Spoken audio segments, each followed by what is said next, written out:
Œuvre de Maria Valtorta, tome 3, chapitre 76, intitulé Philippe et André parlent à Beth Gina.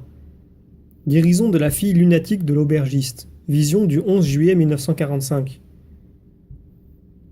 Je ne vois ni le retour à Bethcur, ni les roseraies de Béthère que j'ai tellement désiré voir. Jésus est seul avec les apôtres. Même Marziam n'est plus là. Il est certainement resté avec Marie et les femmes disciples. L'endroit est très montagneux, mais avec encore une végétation très riche de bois de conifères, ou plutôt de pins pignons, et l'odeur de la résine se répand partout, balsamique et vivifiante. Dans ces montagnes verdoyantes, Jésus chemine avec ses disciples, tournant le dos à l'Orient. J'entends que l'on parle d'Élise, qui a paru très changée et qui s'est décidée à suivre Jeanne dans son domaine de Béthère, et aussi de la bonté de Jeanne. Ils parlent également d'un nouveau déplacement à faire en direction des plaines fertiles qui précèdent la côte.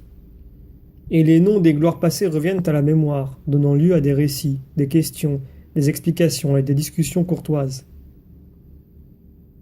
Quand nous serons parvenus au sommet de cette montagne, je vous montrerai de là-haut toutes les régions qui vous intéressent.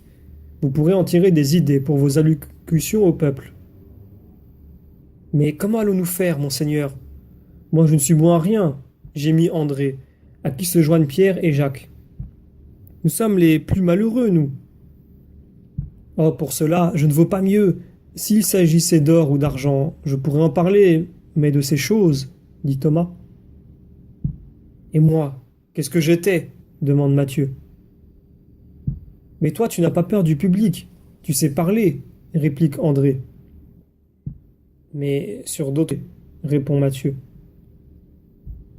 C'est vrai, mais bref, tu sais déjà ce que je veux dire. Fais comme si je te l'avais dit. Le fait est que tu vaux mieux que nous, dit Pierre. Mais, mes amis, il n'est nul besoin d'aller dans les hauteurs. Dites simplement ce que vous pensez, ce dont vous êtes convaincus. Soyez-en sûrs, un homme convaincu persuade toujours, intervient Jésus. Mais Judas supplie. Donne-nous beaucoup d'idées, toi. Une idée bien présentée peut servir à beaucoup de choses. Ces lieux, je crois, sont restés sans rien savoir de toi parce que personne ne manifeste qu'il te connaît. C'est parce qu'il y a encore beaucoup de vent qui vient du mont Moria. Or ce vent dessèche, répond Pierre. C'est parce qu'on n'a pas semé. Mais nous ferons les semailles, reprend Judas, sûr de lui, heureux de ses premiers succès. Ils ont atteint le sommet de la montagne. Un vaste panorama s'ouvre à cet endroit, et il est beau de le regarder en se tenant à l'ombre des arbres touffus qui en couronnent la cime. C'est tout un enchevêtrement de chênes, de montagnes variées et ensoleillées, qui vont en tous sens comme les lames pétrifiées d'un océan battu par des vents contraires. Puis, comme dans une baie tranquille, tout s'apaise dans une luminosité sans limite, prélude à une vaste plaine où s'élève, solitaire comme un phare à l'entrée d'un port, une petite montagne. Voici, ce pays qui s'étend ainsi sur la crête comme pour profiter pleinement du soleil et où nous séjournerons, sert de pivot à tout un éventail de lieux historiques. Approchez. Là, au nord, se trouve Jéricho. Vous souvenez-vous de Josué? C'est le lieu de la défaite des rois qui voulurent assaillir le camp d'Israël. Renforcé par son alliance avec les Gabaonites, et tout près, Beth-Shemesh, la cité sacerdotale de Juda, où les Philistins rendirent l'arche avec l'offrande en or, imposée au peuple par les devins et les prêtres pour être libérés des fléaux qui tourmentaient les Philistins coupables. Et voilà là-bas Coréa, en plein soleil, la patrie de Samson, et un peu plus à l'est, Timna, où il se maria et où il fit tant de prouesses, mais aussi de sottises. Et là, Azéco et Soko, alors camp philistin. Plus bas encore, voici Zanua, l'une des villes de Judée.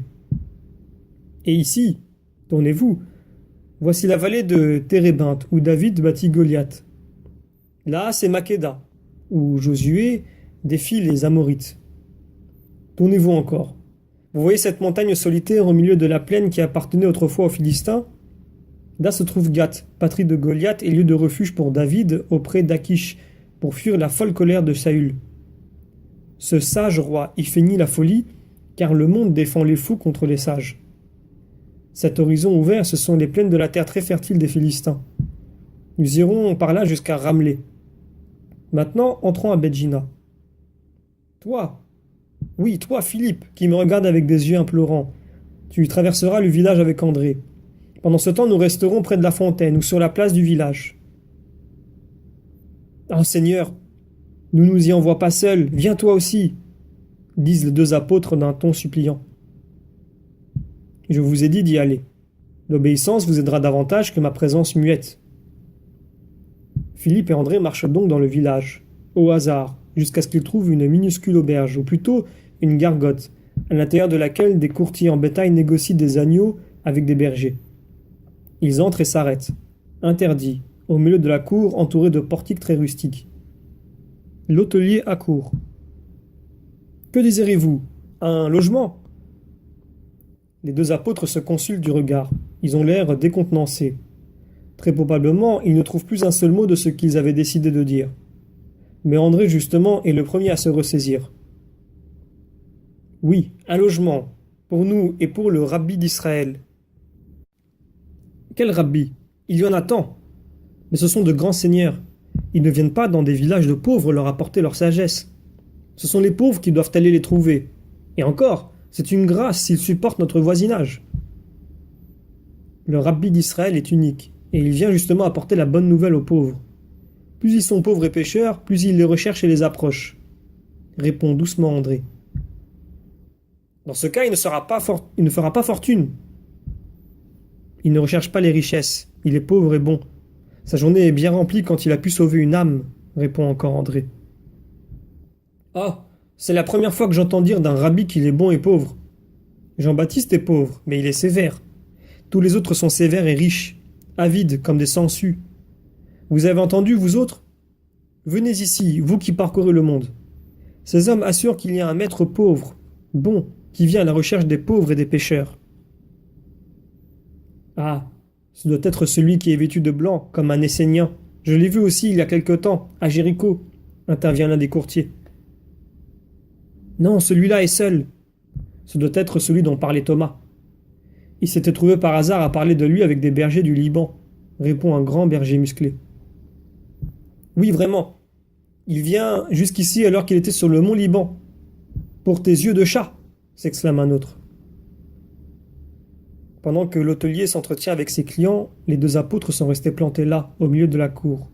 Finalement, un homme dit « Et vous, venez ici. De qui s'agit-il? D'où vient celui dont vous parlez ?»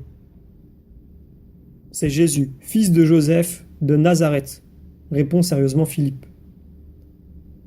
Il reste là comme s'il attendait à ce qu'on se moque de lui. Mais André ajoute « C'est le Messie annoncé. Je vous en conjure pour votre bien, écoutez-le. Vous avez cité Jean-Baptiste. Eh bien j'étais avec lui, et c'est lui qui nous a désigné Jésus qui passait en disant « Voici l'agneau de Dieu qui enlève les péchés du monde. » Quand Jésus descendit au Jourdain pour s'y faire baptiser, les cieux s'ouvrirent et une voix s'écria « Voici mon Fils bien-aimé, en qui je me suis complu. » Et l'amour de Dieu descendit sous la forme d'une colombe pour resplendir sur sa tête. Tu vois, il s'agit bien du Nazaréen. Mais dites un peu, vous qui vous dites ses amis. Amis, non, nous sommes ses apôtres, ses disciples, envoyés par lui pour annoncer son arrivée, afin que celui qui a besoin d'être sauvé aille à lui, corrige André. Bon, mais dites un peu, est-il bien, comme certains l'affirment, un saint plus grand que Jean-Baptiste, ou bien un démon comme le prétendent les autres? Vous qui êtes avec lui, puisque si vous êtes ses disciples, vous êtes ensemble. Dites un peu et sincèrement, est-il vrai qu'il est luxurieux et noceur? Qu'il aime les courtisanes et les publicains? Qu'il pratique la négromancie et que la nuit, il invoque les esprits pour connaître les secrets des cœurs? Mais pourquoi demandes-tu cela à ces hommes? Demande-leur plutôt s'il est vrai qu'il est bon. Ces deux hommes vont le prendre mal. Ils rapporteront au rabbi nos mauvaises raisons. Et il nous le maudira. On ne sait jamais qu'il soit Dieu ou diable, il est préférable de bien le traiter. Cette fois, c'est Philippe qui intervient. Nous pouvons vous répondre sincèrement, car il n'y a rien de mauvais ni rien qu'il faille tenir caché. Lui, notre maître, est le saint entre les saints. Sa journée se passe dans les fatigues de l'enseignement. Il va inlassablement d'un endroit à l'autre à la recherche des cœurs. Sa nuit, il la passe à prier pour nous. S'il ne dédaigne pas la table et l'amitié, ce n'est pas par intérêt personnel, mais pour approcher ceux qui ne pourraient accoster autrement. Il ne repousse pas les publicains et les courtisanes, mais c'est seulement pour les racheter. Il marque sa route de miracles de rédemption et de miracles sur les maladies. Les vents et la mer lui obéissent, mais il n'a besoin de personne pour opérer des prodiges, ni d'invoquer les esprits pour connaître les cœurs. Et comment le peut-il? Tu as dit que les vents et la mer lui obéissent, mais ce sont des éléments privés de raison. Comment donc peut-il leur commander? Demande l'hôtelier. Réponds-moi, homme. À ton avis, est-il plus difficile de commander au vent et à la mer ou à la mort? Pardi, on ne commande pas à la mort. On peut jeter de l'huile sur la mer, on peut lui opposer les voiles, on peut sagement ne pas s'embarquer. Au vent, on peut opposer les serrures. Mais à la mort, on ne commande pas. Il n'y a pas d'huile pour la calmer et il n'est pas de voile qui, monté sur notre petit bateau, le rende si rapide qu'il distance la mort.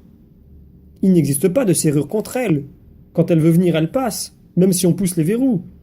Personne ne commande à cette reine. Et pourtant notre maître la commande. Non seulement quand elle est proche, même quand elle est déjà saisi sa proie, et on allait mettre un jeune homme de Naïm dans la gueule horrible du tombeau, qu'il a ordonné, je te le dis, lève-toi. Et le jeune homme est redevenu vivant. Naïm n'est pas au bout du monde, vous pouvez aller voir. De cette manière-là, devant tout le monde? Sur le chemin, devant tout Naïm. L'hôtelier et les clients se regardent en silence. Puis l'hôtelier dit: Mais il fera cela pour des amis? Non, homme, pour tous ceux qui croient en lui, et pas seulement pour eux. C'est la pitié sur la terre, sois-en sûr. Personne ne se tourne vers lui en vain. Écoutez-vous tous. En est-il parmi vous qui souffrent et qui pleurent à cause de maladies dans leur famille, ou à cause de doutes, de remords, de tentations, d'ignorance? Adressez-vous à Jésus, le Messie de la bonne nouvelle. Il est ici aujourd'hui. Demain il sera ailleurs. Ne laissez pas s'envoler sans en profiter la grâce du Seigneur qui passe, dit Philippe, qui prend toujours plus d'assurance. L'hôtelier s'ébouriche les cheveux, ouvre et ferme la bouche, tourmente les franges de sa ceinture et dit enfin: Je vais essayer, j'ai une fille. Jusqu'à l'été dernier, elle allait bien, puis elle est devenue lunatique. Elle reste muette comme une bête dans un coin, toujours plantée là, et sa mère a du mal à l'habiller et à le faire à manger. Les médecins affirment que le soleil lui a brûlé la cervelle, d'autres que c'est un chagrin d'amour. Le peuple prétend qu'elle est possédée. Mais comment, si cette petite n'est jamais sortie d'ici? Où a-t-elle pris ce démon? Qu'en dit-on, maître? Que le démon peut posséder même un innocent? Philippe, sûr de lui, répond: Oui, pour tourmenter les parents et les pousser au désespoir. Et lui, il guérit les lunatiques? Dois-je espérer? Tu dois croire, répond vivement André. Il raconte alors le miracle des Géraséniens et ajoute pour finir: Si ces démons, qui étaient légion dans les cœurs des pécheurs, ont ainsi pris la fuite, comment celui qui a pénétré de force dans un jeune cœur ne s'enfuirait-il pas? Je te le dis, homme, pour qui espère en lui, l'impossible devient aussi facile que respirer. J'ai vu les œuvres de mon Seigneur et je témoigne de sa puissance. Oh, alors lequel de vous va l'appeler? Moi-même, homme. Attends-moi un instant. Et André part promptement pendant que Philippe reste à parler. Quand André voit Jésus abrité sous un porche pour fuir le soleil implacable qui remplit la petite place du village, il court vers lui en disant: Viens, viens, maître. La fille de l'hôtelier est lunatique. Son père implore de toi sa guérison. Mais il me connaissait? Non, maître. Nous avons essayé de te faire connaître. Et vous y avez réussi. Quand quelqu'un arrive à croire que je peux guérir un mal sans remède, il est déjà avancé dans la foi. Et vous aviez peur de ne pas savoir faire. Qu'avez-vous dit? Je ne saurais même pas te le répéter. Nous avons dit ce que nous pensons de toi et de tes œuvres. Surtout nous avons dit que tu es l'amour et la pitié. Le monde te connaît si mal. Mais vous me connaissez bien, et cela suffit. Ils arrivent à la petite auberge, curieux. Tous les clients se tiennent à la porte et, au milieu d'eux, Philippe, avec l'hôtelier, qui continue son monologue. Dès qu'il voit Jésus, il court à sa rencontre. Maître, Seigneur, Jésus, je crois que tu es toi, que tu sais tout, que tu vois tout, que tu connais tout, que tu peux tout. Je le crois tellement que je te dis, aie pitié de ma fille, bien que j'ai beaucoup de fautes sur le cœur, que ma fille ne soit pas châtiée parce que j'ai été malhonnête dans mon métier. Je ne serai plus Cupide, je le jure. Tu vois, mon cœur avec son passé, ce qu'il pense maintenant. Pardon et pitié, maître. Je parlais de toi à tous ceux qui viennent ici dans ma maison. L'homme est à genoux. Jésus lui dit, lève-toi et persévère dans tes sentiments actuels. Conduis-moi à ta fille. Elle est dans une écurie, Seigneur. Cette chaleur accablante la rend encore plus malade et elle refuse de sortir. Peu importe, c'est moi qui vais aller la trouver. Ce n'est pas la chaleur, mais le démon qui me sent venir. Ils entrent dans la cour, puis dans une écurie obscure, et tous les autres à la suite. La fillette, décoiffée, chétive, s'agite dans le coin le plus sombre, et quand elle voit Jésus, elle hurle. Arrière, arrière, ne me dérange pas. Tu es le Christ du Seigneur, et moi l'un de ceux que tu poursuis. Laisse-moi tranquille. Pourquoi viens-tu toujours sur mes traces? Sors de cet enfant. Va-t'en, je le veux. Rends à Dieu ta proie et tais-toi. Un cri déchirant, une brusque détente, un corps qui s'effondre sur la paille. Et puis, calme, triste, étonné, les questions. Où suis-je? Pourquoi suis-je ici? Qui sont ces gens? Suivi de l'appel. Maman! De la jeune fille qui a honte d'être sans voile avec un vêtement déchiré sous les yeux de plusieurs étrangers.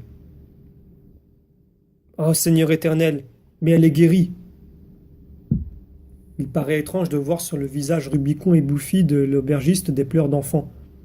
Il est heureux, il sanglote, il ne sait que baiser les mains de Jésus pendant que la mère pleure au milieu de ses petits-enfants étonnés, en embrassant sa fille aînée délivrée du démon. Les personnes présentes crient tous ensemble et d'autres accourent pour voir le prodige. La cour est pleine. Reste, Seigneur, la nuit va tomber. Reste sous mon toit. Nous sommes 13, hommes. Seriez-vous même 300, ce ne serait rien. Je sais ce que tu veux dire. Mais le Samuel avide et malhonnête est mort, Seigneur. Mon démon aussi est parti. Maintenant c'est un nouveau Samuel. Il fera encore l'hôtelier, mais en saint. Viens, viens avec moi, que je t'honore comme un roi, comme un dieu, ce que tu es. Oh, béni soit le soleil d'aujourd'hui qui t'a amené à moi.